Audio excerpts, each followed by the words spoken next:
Welcome to simple and easy maths. Last दो video में हमने इंट्रोडक्शन ऑफ मैट्रिसेस किए थे and types and equality of matrices किए थे। इस वीडियो में हम चैप्टर 3 मैट्रिसेस के एक्सरसाइज 3.1 को करेंगे। इसमें पहला क्वेश्चन है कि इन द मैट्रिक्स, जैसे ये पहला क्वेश्चन देख रहे हैं एनसीईआरटी का, in the matrices A equal to this matrix दिया हुआ है।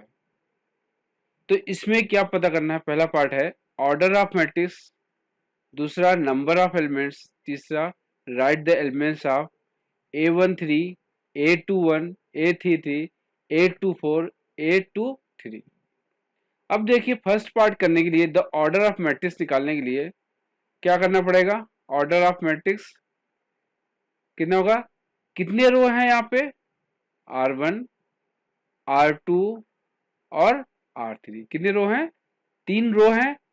कितने कॉलम है? C1, C2, C3 और C4। कितने रो हैं? 3 रो हैं। और कितने कॉलम हैं? 4 कॉलम हैं। तो ये हमने बताया था कि ऑर्डर ऑफ मैट्रिक्स लिखने के लिए क्या करते हैं? रो इनटू कॉलम। रो क्या है? कितने रो हैं? 3 रो हैं। 3 रो हैं। और कॉलम कितने हैं? 3 इंटू 4। और नंबर ऑफ एलिमेंट्स निकालने के लिए क्या करते हैं? नंबर ऑफ एलिमेंट्स कैसे निकालेंगे? नंबर ऑफ एलिमेंट्स जो ऑर्डर का मल्टीप्लाई होके आता है वही क्या होता है? नंबर ऑफ एलिमेंट्स होता है। 3 इंटू 4 कितना हो जाएगा? 12। ये क्या हो जाएगा? Number of elements. अब इसका थर्ड पार्ट क्या बोल रहा है कि right the elements of A13। A13 का एलिमेंट लिखना है A13। कितना हो जाएगा? फर्स्ट रो, ये आई है, ये first row, third element. First row क्या है? फर्स्ट रो ये हुआ और थर्ड एलिमेंट ये हुआ। फर्स्ट रो थर्ड कॉलम, तो कितना हो जाएगा? 19। A13 19। A21 मतलब क्या हुआ? सेकेंड रो, पहले रो आता है, second row first column. Second row first column क्या, कितना हो जाएगा? ये 35। कितना हो जाएगा? 35। A33 कितना होगा? Third row third column. Third row ये हो गया, थर्ड कॉलम ये हो गया, तो कितना आएगा? -5। कितना आएगा? -5। और A24 क्या होगा? Second row fourth column. Second row ये है और फोर्थ कॉलम ये है, तो क्या आ जाएगा? 12। कितना हो जाएगा? 12। और A23 क्या होगा? Second row third column. Second row third column क्या होगा? 5/2। कितना हो जाएगा? 5/2। इस तरह से पहला क्वेश्चन क्लियर हो गया होगा। अब सेकंड क्वेश्चन में आते हैं। सेकंड क्वेश्चन में क्या है? दिया हुआ मैट्रिक्स में कितने एलिमेंट है? 24। अब इसके क्या क्या पॉसिबल ऑर्डर हो सकते हैं? तो इस तरह को सवाल करने के लिए, अगर 24 नंबर ऑफ एलिमेंट्स हैं, तो हम क्या करेंगे? सबसे पहले इसके फैक्टर निकाल लेंगे। फैक्टर क्या हो जाएगा? 1, 2, 3, 4, 6, 8, 12, 24। अब इसमें दो का मल्टीप्लाई करने पे कितना आना चाहिए? 24 आना चाहिए, तो वो पेयर हो जाएगा। तो 1 इंटू 24 हो जाएगा, और उसका उल्टा भी हो जाएगा, 24 इंटू 1। ये हो गया। अब दूसरा क्या पेयर बन जाएगा? 2 इंटू 12। क्या बन जाएगा? 2 इंटू 12 और 12 इंटू 2, दोनों पेयर बन जाएगा। ऐसे 3 का भी, 3 इंटू 8, 3 इंटू 8 और 8 इंटू 3, उसका उल्टा भी बन जाएगा, दोनों पेयर बन जाएंगे। और चौथा क्या बन जाएगा? 4 इंटू 6, 4 इंटू 6 और 6 इंटू 4, मतलब दो नंबर को मल्टीप्लाई करने पे 24 ही आना चाहिए, तो वो पेयर ये बन जाएगा। तो पहले एक सीधा बनेगा 1 इंटू 24, फिर 24 इंटू 1, इस तरह से कर सकते हैं। अब ये इसका सेकेंड पार्ट दिया हुआ है, अगर इसमें 13 एलिमेंट हो तब क्या क्या ऑर्डर पेयर बनेगा? पहले 13 का क्या करेंगे? क्या फैक्टर होगा ये लिखेंगे, 1 होगा और 13 होगा। तो इसका क्या बन जाएगा? एक 1 इंटू 13, और दूसरा क्या हो जाएगा 13 इंटू 1। आया समझ अच्छी तरह से। अब थर्ड सवाल करते हैं। अगर 18 एलिमेंट हो तो क्या क्या पॉसिबल ऑर्डर हो सकता है। 18 हो तो क्या बन जाए, पहले इसका फैक्टर लिखेंगे, फैक्टर, और उसके बाद क्या करेंगे, उसके बाद क्या करेंगे, फैक्टर क्या करोगे 1 2 3 6 9 और 18। अब इसमें दो पेयर बना लेंगे जिसका मल्टीप्लाई होकर कितना 18 आए, तो 1 इंटू 18 और 18 इंटू 1। दूसरा क्या हो जाएगा 2 इंटू 9 और 9 इंटू 2, और फिर 3 इंटू 6 और 6 इंटू 3। ये थर्ड भी हो गया। अब यहाँ पे थर्ड अगला क्या सवाल है, अगर 5 एलिमेंट हो तो क्या होगा, 5 हो तो क्या फैक्टर होगा 1 और 5 होगा, तो क्या क्या पेयर हो सकता है, एक 1 इंटू 5 और एक क्या हो जाएगा 5 इंटू 1। तो यहाँ पे 2 इंटू, आया समझ। अब अगला पार्ट करते हैं। अगला पार्ट क्या है, हमें मैट्रिक्स बनानी है, हमें मैट्रिक्स बनानी है 2 इंटू 2 का ऑर्डर का, 2 इंटू 2 ऑर्डर मैट्रिक्स बनानी है। और आई क्या होता है, ये ध्यान रखिएगा, ए आई जे। आई क्या होता है, रो बताता है हमेशा पहला वाला, और दूसरा वाला क्या बताता है, कॉलम। कॉलम पहला रो बताता है और दूसरा कॉलम बताता है। अब यहाँ पे ए आई जे क्या हो जाएगा बताओ, क्या हो जाएगा, हमें 2 इंटू 2 का बनाना है, तो मतलब क्या करेंगे, पहले मैट्रिक्स लिख लेते हैं। क्या ऑप्शन हो सकता है, 2 इंटू 2 में एक पहला A11 होगा, A12 दो रो होगा और दो कॉलम होगा, तो A21 A22, ये इस ऑर्डर का मैट्रिक्स होगा। अब इनकी वैल्यूज निकाल के यहाँ पुट करनी है। कैसे निकालेंगे, अब जो पहला कंडीशन पहला पार्ट में बता रहा हूँ, बाकी पार्ट आप लोग करना है। तो यहाँ पे जैसे ए आई जे इक्वल टू क्या दिया हुआ है, आई प्लस जे का स्क्वायर डिवाइड बाई 2, ये दिया हुआ है। अब इसी से हम ये सारी वैल्यूज निकालेंगे, A11 A12 A21 A22। तो कैसे निकालेंगे, A11 कैसे निकालेंगे, आई की जगह ये पहला पार्ट क्या होता है, आई होता है, और दूसरा पार्ट क्या होता है, जे होता है। तो कैसे निकालेंगे, 1 प्लस 1 का स्क्वायर डिवाइड बाई 2, तो कितना हो जाएगा, 2 का स्क्वायर 4/2 2 हो जाएगा। इसी तरह A12 निकालेंगे, यहाँ आई क्या है 1 है और जे 2 है, तो क्या हो जाएगा 1 प्लस 2 का होल स्क्वायर डिवाइड बाई 2, कितना हो जाएगा 9/2। A21 कैसे निकालेंगे, यहाँ पे आई क्या हो जाएगा, आई क्या हो जाएगा 2 हो जाएगा, और जे क्या हो जाएगा 1 हो जाएगा, तो क्या हो जाएगा 2 प्लस 1 का होल स्क्वायर बाई 2, कितना हो जाएगा 9/2। और A22 कितना हो जाएगा, आई क्या हो जाएगा 2 और जे भी क्या हो जाएगा 2, तो क्या हो जाएगा 2 प्लस 2 का होल स्क्वायर बाई 2, तो कितना 4 का स्क्वायर 16 8 आ जाएगा। अब इसको मैट्रिक्स में रखना है, इस मैट्रिक्स में, तो क्या हो जाएगा ए इक्वल टू क्या हो जाएगा, A11 की जगह क्या रखें 2 रख दें, और A12 की जगह क्या रखेंगे 9/2, A21 की जगह 9/2 और A22 की जगह 8 रख लेंगे।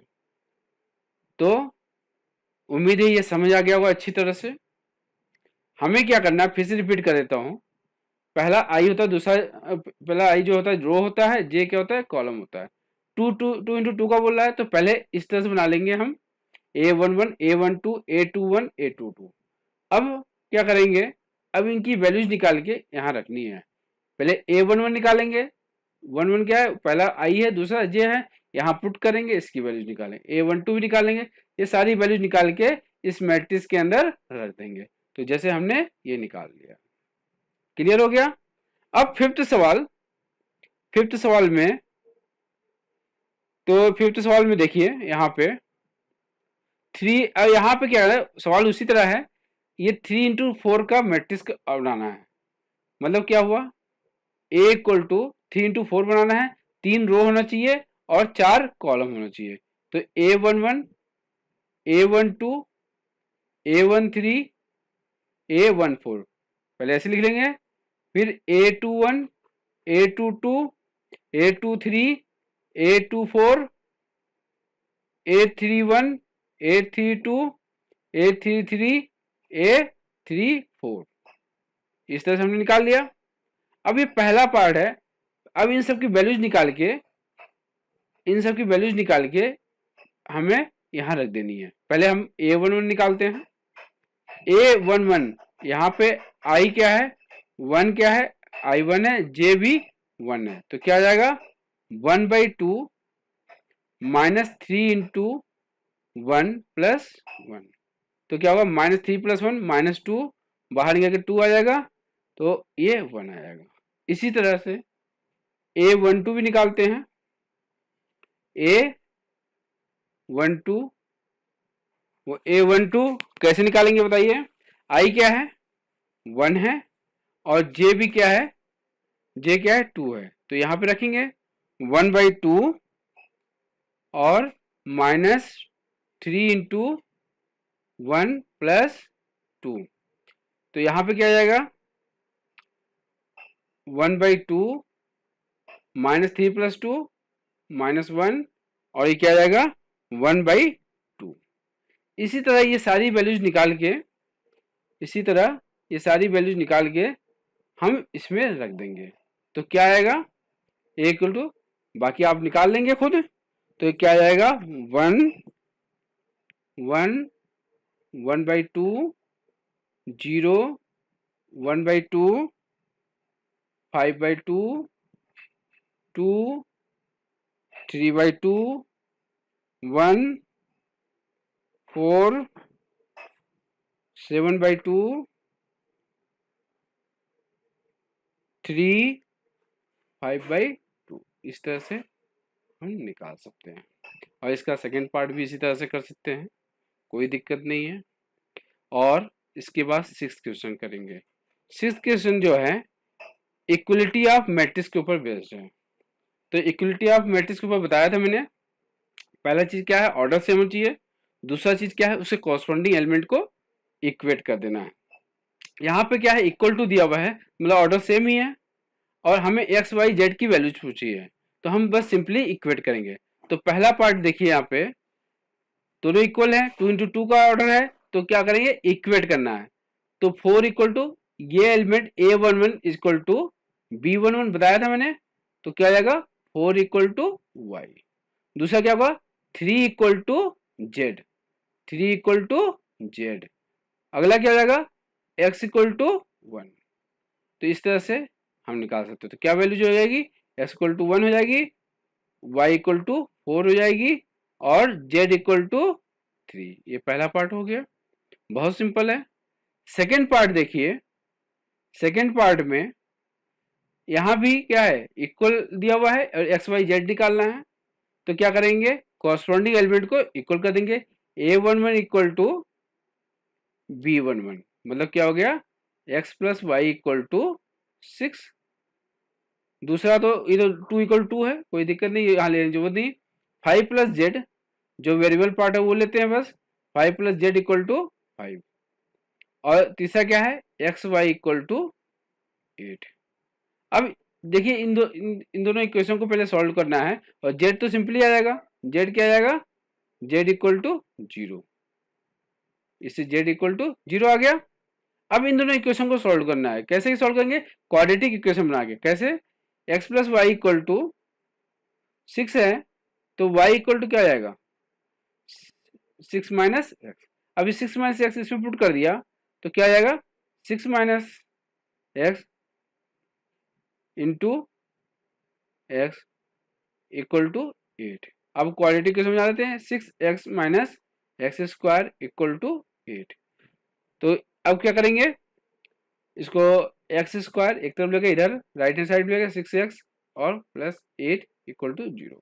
अब इसको सॉल्व किया, तो x² - 4x - 2x +8 = 0। तो क्या आ जाएगा, x - 4 - 2x - 4 = 0। तो यहाँ पे क्या आ जाएगा, एक्स माइनस 4 और एक्स माइनस 2।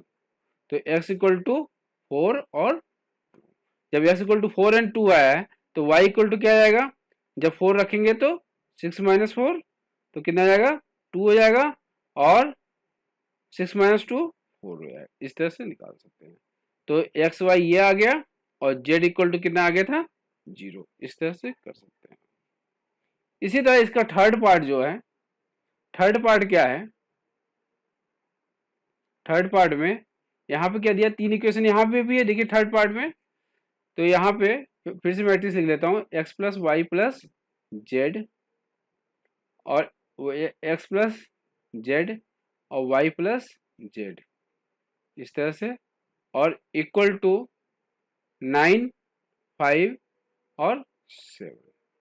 तो यहाँ पे 3 इक्वेशन बन जाएगी, यहाँ पे x plus y plus z equal to 9 पहली इक्वेशन है।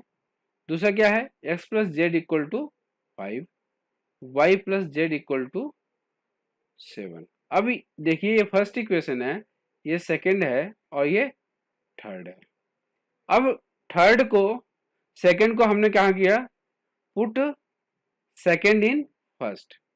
तो इसको पुट करने से फायदा क्या हो जाएगा, एक्स प्लस जेड की जगह तो वाई की वैल्यू निकल आएगी। तो क्या हो जाएगा, क्या हो जाएगा यहाँ पे 5 प्लस वाई इक्वल टू 9। तो क्या आ जाएगा y इक्वल टू 4। आगे समझ। अब थर्ड को पुट थर्ड इन फर्स्ट। तो क्या आ जाएगा x plus 7 equal to 9, x equal to 2, x भी आ गया। अब x की वैल्यू कहाँ पुट कर दी, सेकंड में। तो क्या आ जाएगा, x की वैल्यू सेकंड में पुट कर दी तो यहाँ पे क्या आएगा 2 प्लस जेड इक्वल टू 5, तो z इक्वल टू 3। इस तरह से ये सारी वैल्यूज हम निकाल सकते हैं। समझ आ गया होगा अच्छी तरह से। अब ये सेवंथ पार्ट आप इक्वेट करके इस तरह से कर सकते हैं जैसे मैंने बताया 6 सवाल। कोई दिक्कत नहीं है, कोई दिक्कत हो फिर कमेंट में आप पूछिएगा तो मैं जरूर बता दूंगा। उसके बाद हम करते हैं 8 9 10। 8 9 10 मल्टीपल चॉइस सवाल है, और जो आजकल आते हैं, आजकल 20 नंबर के मतलब ऑब्जेक्टिव टाइप सवाल आते हैं मैथ के पेपर में, तो इसको करने ही जरूरी है। तो यहाँ पे A is a square matrix if, इसमें कंडीशन क्या होगा, अगर स्क्वायर मैट्रिक्स होगा, एम क्या है नंबर ऑफ, एम क्या है नंबर ऑफ रो है, और एन क्या है नंबर ऑफ कॉलम है। ठीक है। तो अब यहाँ पे स्क्वायर मैट्रिक्स होगा तो क्या होगा, number of row equal to number of column होगा, मतलब एम इक्वल टू एन होगा। तो मतलब कौन सा ऑप्शन सही होगा, ऑप्शन सी। आया समझ, ऑप्शन सी करेक्ट है। ठीक है।